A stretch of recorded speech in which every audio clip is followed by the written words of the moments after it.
Philippine Looper, out of the loop sa nangyayari sa bagyo. Philippine Loop na, hindi kayo kasama sa Pilipinas. Ayaw yung paikot sa akin yan. Ka nagagalit. Better late than Slater Young. Bumukas na naman ang kanyang issue tungkol sa kanyang The Rise na project. Ay, kalbong-kalbo. Ito ating papabalita ka na yung atin agad simulan. So, sa mga tao na apektuhan ng bagyo at sa paparating pang bagyo na halos kasing laki na ng buong Pilipinas, isa lang ang mas malaki pa dyan. Ang tingin ng ating Philippine Looper sa kanyang sarili. So, tingnan muna natin. Ito, nagkaroon siya ng issue nung siya ay pumunta ng Negros dahil sa isang nakakapanlumo at nakakalungkot na sinabihan siya ng staff na alam na daw siya at kilala. Habang ibang tao ay tinatangay na ng bagyo at ng baha, ito ang kanyang problema sa buhay. Ating pakinggan. Dinami natin yung issue natin dito sa Negros Oriental. Dumating ako sa lugar nyo, Sabado, November 1 ng hapon. Ngayon, paglapag ko ng port, tinanong ko agad sa Coast Guard natin kung saan ang Dumaguete City, yung City Hall natin. Yung tinuro sa aking daan, naglakad na ako papunta sa City Hall natin. Kaya dumating na ako gabi na. Alas 6 pasado na, wala ng tao. At wala ring office kasi Sabado naman. Ngayon, dahil wala nga, na hindi ko rin makita yung CDRRMO natin, nagpa siya akong dumiretso ng probinsya natin. Yung marating ko yung PDRRMO natin dyan. Nakipag-coordinate ako sa PDRRMO natin, then tinawagan ng PDRRMO natin yung sa tourism natin. Kaya nandyan ako, Sabado ng gabi, Linggo ng gabi. At pinaalam ko rin dyan sa PDRRMO natin na attend ako ng flag raising ceremony natin ng Monday. At magtatap ako sa tourism natin sa hidang provincial natin. Kasi nga ipapaliwanag mo nga yung bakit ako nagpapatap. So ito sasabi niya, kada meron siya pinupunta ang city, nagpapatap siya para alam nila bakit siya nandun. Para alam nila na ito yung parte ng kanyang challenge na magawa na magkaroon ng Guinness Book of World Records. Na hindi naman natin hinihingi sa kanya okay? Sa kanya to So dapat talagang siya mag-e-effort naman doon. Hindi yung mga tao. Hindi naman siya inipit na dapat niya itong gawin. Siya may kagustuhan nito. So yung mga kailangan mong gawin para maabot ang world record na yon o ang challenge na ito, ay ikaw. Diba sarili mong sikap yun. Alam ko may bagyo. Hindi naman lingid sa kaalaman ko na may dapat bagyo. Lang. Alam ko may bagyo. Yes. Bakit ako nagpapatap? Pag dinaan ko yung lugar yun, napunta na ako sa isang munisipyo. Doon ako inabutan ng bagyo. Doon man ako titigil kasi alam ko na may bagyo. Ano ba yung safety mo yun common sense. Dapat talaga, huwag kang muna umalis. Dahil babagyo, baka tangayin ka. Iba ang world record makukuha mo dun. Ito yung loop mo pala, tatangayin ka ng bagyo paikot ng Pilipinas. Hindi naman ako nagpapa-VIP sa inyo na kung ano yung nakita yung ginawa sa akin ng Mindanao, ganun din ang gawin nyo para sa akin. Hindi naman ako ganun. Sa mga niya akala kasi sa Mindanao, meron pa silang, nung siya ay dumaan doon, meron pang pabanda, pakain, at parang selebrasyon na dumaan siya doon. Pinakita yung enerhiya at yung kulay at yung saya doon sa city nung dumaan siya. So ako-compare kasi palagi doon. Ba't ako nagpapatap sa mga LGUs natin? Para yung proseso natin, tuloy-tuloy na agad na pagdating ko ron, di na ako magpapaliwanag na kailangan ko ng ganito, gagawin pa yung Certificate of Recognition bilang patunay na dumaan ako sa lugar nyo. Yan ang ipapasa natin para sa Guinness World Records. Ginagawa rin niya itong pagtatap niya para pag pumunta siya doon, wala rin proseso na paggawa ng Certificate of Recognition na dumaan siya doon, na pinapasa niya para sa Guinness Book of World Records. So ano lang to, para inuunahan na niya. Kasama din kasi dito yung context na yung mga tao nagpe-prepare sa bagyo at yung bagyo pinagdaanan nila nung kailan lang. So hindi ka parang priority rito, hindi ka main character. Photo op sa mga mayors natin, kung walang mayor, sa mga officers ng LGUs natin. Yun lang naman sasabihin ko Napakasimple lang sasabihin ko, yun lang ang sasabihin ko kaya ako nagpapatap. Tapos yung accommodation, sabi ko nga kahit sa MDRRI mo lang, okay na ako doon, wala namang problema sa akin at di naman tayo VIP. Pinipilit nyo kasi nagkaka-VIP ako. Naglibot niya ako sa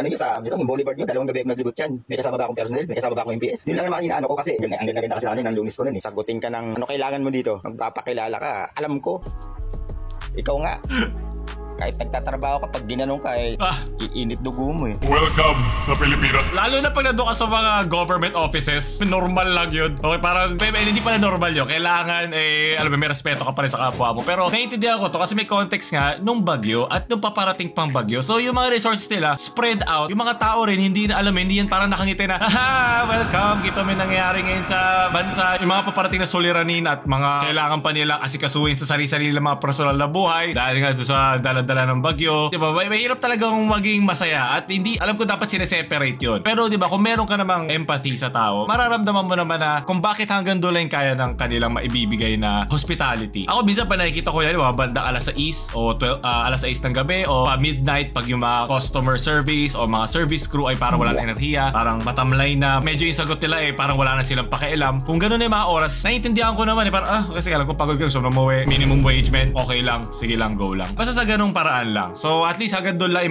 mapaabot natin yun sa iba pang tao na doon sa lugar na yun. Hindi ko minamasa may lugar nyo. Wala akong sinabing gano'n. At hindi rin ako nagpapa-VIP sa inyo. Kaya nga ako maglalakad na, ikot ko nga yung buong Luzon, isa lang ako naglalakad Ano yung ginawa ng Mindanao sa akin? Duplian nila ako ng gano'n, na pagsalubong. Na gano'n ang gawin nila sa akin. Kasi sanay naman talaga ako na darating ako ng LGUs natin, nakatap lang, alam ng LGUs natin, yun lang kukunin ko. Yung certificate of appearance, yun lang naman talaga. Napakasimple lang naman.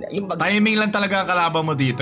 Tama naman yung ginagawa niya. I mean, on a work level, mabuti na inuunahan na niya. Hindi na siya dumagdag dagdag doon sa gagawin pa doon sa lugar, doon sa opisina, na mas importante doon sa lugar. So, okay na ginagawa niya. Pero yung timing kasi, nung bagyo, okay, kailangan bigyan mo pa rin ng extra na pakundangan ito. Yung may bagyo naman talaga tayo eh. Wala alam mo naman sa bagyo natin kasi yung bagyo taon-taon naman talaga. Sana magkakasunod pa, kakatapos na, andyan na naman isang bagyo. Ang hirap ang intindihin, sabi, magpapatap lang ako eh, kung ano-ano na VIP. Ikot niya ako ng ikot sa boulevard niyo, may personal ba akong kasama, may MPS ba akong kasama. Alam mo, kahit taon-taon ng bagyo, yung kalamidad na yan, hindi yan para masasanay ka lang. Nakaka-trauma pa din yan. At kahit pinagdaanan mo na 10 beses, hindi ibig sabihin yung pang 11th time, gusto mo pa rin kasi sanay ka na. Hindi pa rin, wala may gusto nun. Talaga kasi yun lang yung realidad ng buhay. Baka na dun sila nakatira na laging, laging may dadaan na bagyo na sira yung buong bahay. Tapos maraming tao na namamatay. Talaga nakakalungkot yun. So, hindi naman yung rason. Kahit alam naman natin na taon-taon yun. Kung naging maayos lang din kasi pakitungo sa akin ng LGU dyan,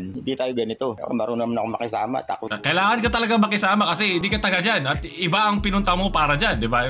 Saka isa pa, nasa pangangalaga nyo ako kasi lugar nyo yan. At kababayan nyo rin ako. Pare-pareho lang tayong Pilipino. May bagyo, nandyan ako. So wait, so nag-skip ka? Kala ko looper ka. Iniskipan mo yung lugar? Or paano yan? Sabihin pa ako na, sino ba kasi nagsabing mag-ikot ka sa buong Pilipinas? Sino ba kasi sinasabing daanan mo yung lugar namin? Totoo naman. Sino rin ba may sabi sa inyo na bawal mag-ikot sa Pilipinas? Totoo naman din. Para mag-set ang world record. Philippine Loop na, hindi kayo kasama sa Pilipinas. Sayang yung paikot sa akin yan.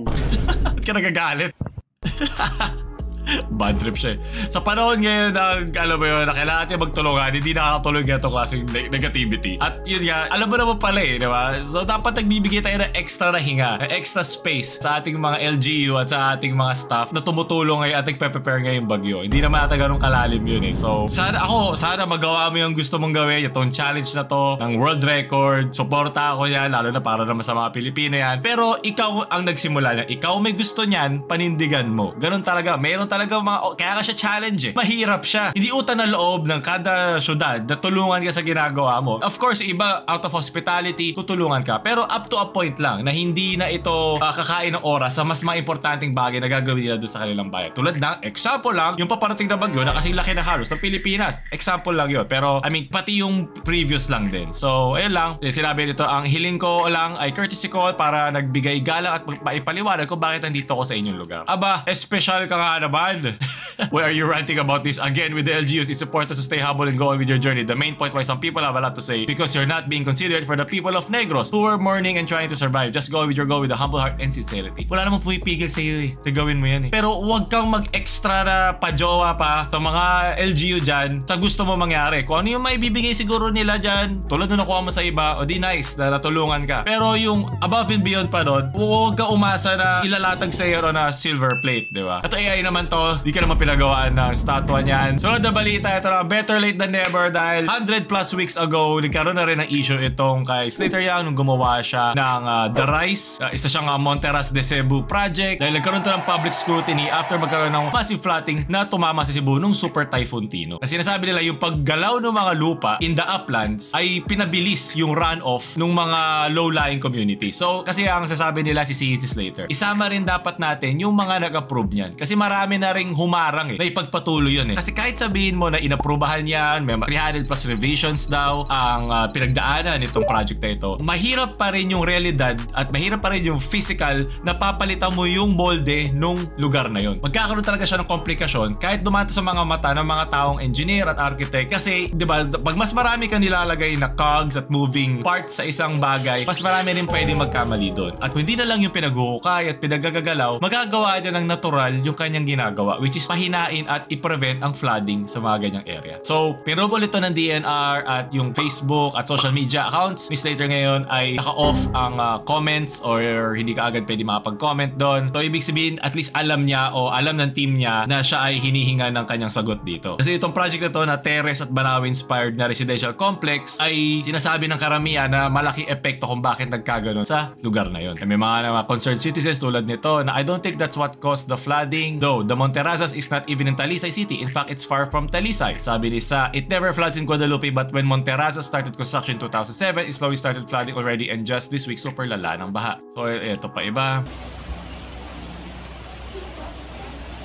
Kasi kailangan may puntahan yung tubig na yon. So sumagot na si Albi. Si Albi sobrang ano din siya, no? Sobrang vocal. Kasi meron pa siya isang sinagot online. Siya rin yung ginamit ko example. Yun din naman sa mga Nepo babies. So hinihinga niya, tinag niya si Slater Young ng comments kasi many people were commenting that this would happen on your YouTube post as long as 115 weeks ago. Looks like they were spot on. So ito yung itsura nito. Kalbong-kalbo. Ito sinabi ni Sir Jerry. Ito yung example lang. Hindi ko kinukumpara pero it could have been us. Pwedeng maging tayo yan. Hindi naman mahirap ang Pilipinas. Plundered lang tayo. Ang dami-dami nating resources. Dito nga kinukuha pa dati ng iba. Iba-iba pang mga bansa. So ito ang Metropolitan Area Outer Underground Research Child sa Tokyo. Tawag nila ito ay G-Cans. Pero sa atin, G-Can't. Di natin magawa-gawa kahit meron naman tayong pambayad. Kasi itong mga mga column na to, gawin mo tong mansyon ng isang Nepo baby. Ito ng mansyon ng isa pang kontraktor. Diba? Mapalitan yan. At ang kayang kunin nito, itong lugar nito ay kayang umipo ng 3 Araneta Coliseum na dami ng tubig at init ng ulo ng tao. Sabay mo na rin doon.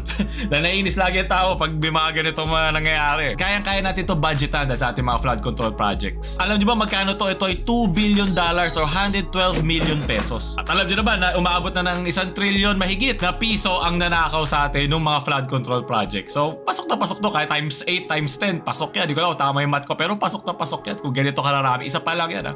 Kayang-kaya natin 8. Diba? So, nakakalungkot lang at ito na naman tayo. Pero kailangan to lumabas dahil sa lamig ng bagyo, nababalansi siya ng init ng ulo ng tao at okay, at least nagiging aware ang tao at least alam natin na pwede natin ito magawa. Siguro hindi mo na ngayon pero at least nagsisimula na tayo, nagigising na ang tao. Kaya tuloy lang natin ito. So, doon tatapos sa ating balita ngayong linggo. Sana hindi nyo pala ito magugustuhan pero mapapabalitang ina ka talaga sa mga narinig natin pero abuti ito para alam din ng tao. James Shopper na mamaalam.